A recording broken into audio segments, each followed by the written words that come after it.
A monster! No!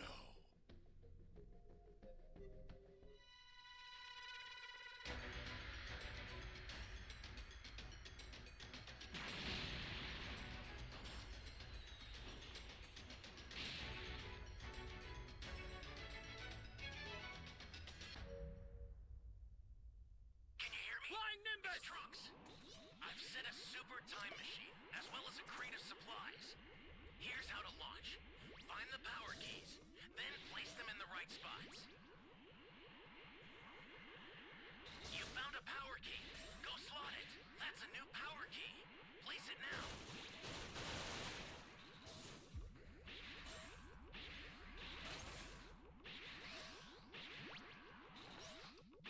Calm yourself, Broly.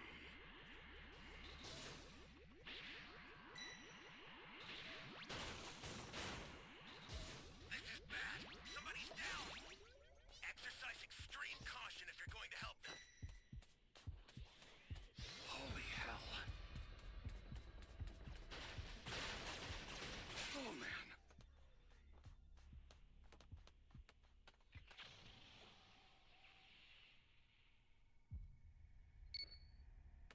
Flying Nimbus! Excellent.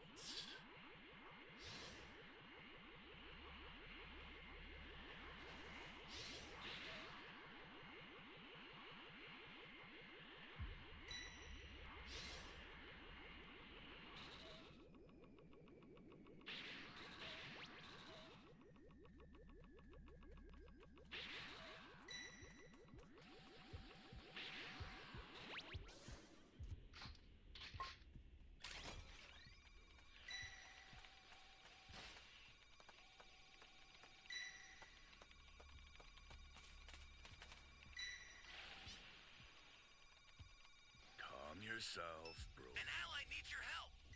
We don't know what danger awaits. Think before rushing in. Flying Nimbus!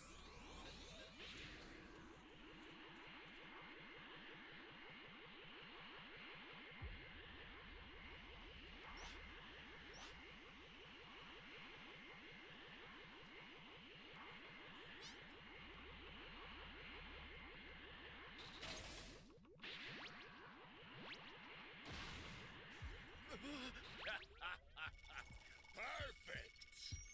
Stay calm. Stay calm. Thanks.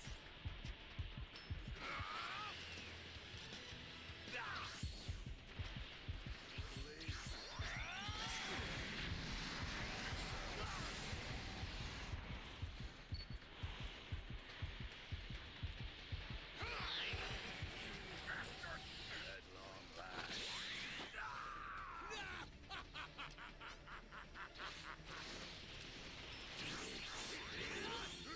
Stop! Keep your energy in check!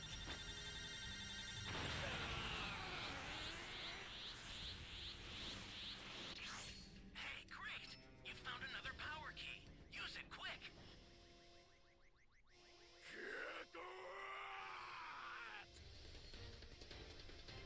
That's a new power key. Place it now.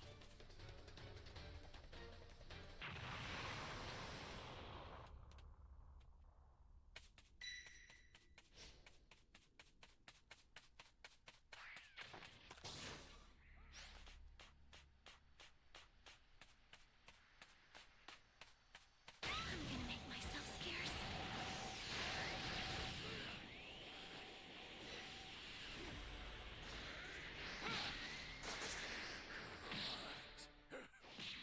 I'm gonna make myself scarce. Ally down. If you intend to This rescue is them, pissing me watch off. out for enemies. Honestly, if I had Sensei, I probably would have done the same thing. This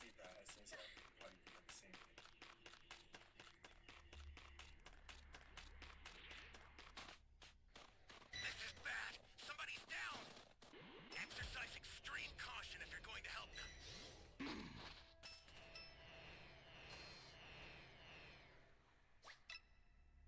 Alright, on to the next.